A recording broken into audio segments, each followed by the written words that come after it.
Junior, I have been continuing my calls to prospective clients to introduce the advanced email security from INKY. But you know what a lot of prospects have been telling me is that they use Microsoft Defender already. Now, while I do mention to them that we have a lot of clients that already use Microsoft Defender, what can I say to them to help them to see how INKY fits in and actually supports Microsoft Defender?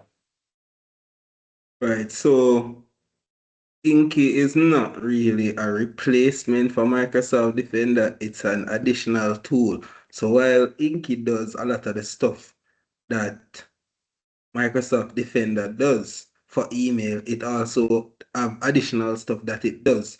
For example, we use Microsoft Defender in-house, but we also use INKY. And the reason for that is because we were approached by Cassia to basically test out INKY. We said that, hey, let's give it a try, did a proof of concept.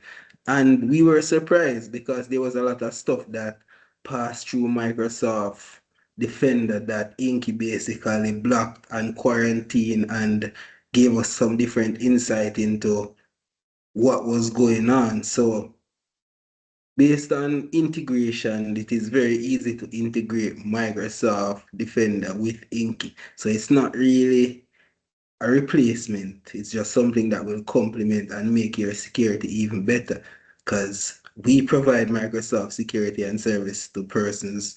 We sell Microsoft products also, but we still use INKY, and there is a reason behind that. So we would recommend most persons to do a trial run, test it out. What are you going to lose from testing something out? You can only gather relevant data to make informed decisions. Right. I like that. I would definitely introduce to prospective clients the option of doing a proof of concept where they can see for themselves the additional that INKY would pick up that Microsoft Defender does not. Definitely, definitely. There's a lot of benefits there if persons want to test it out. So it's not a situation where we literally we're forcing a solution onto people. We're just saying, give it a try. And then you'll know if your solution is actually solving the problem. Because you can't solve something that you don't know about. And if there is something that Microsoft isn't identifying, how will you know that it's a problem? That's correct. Yeah, agreed. Thank you, Junior.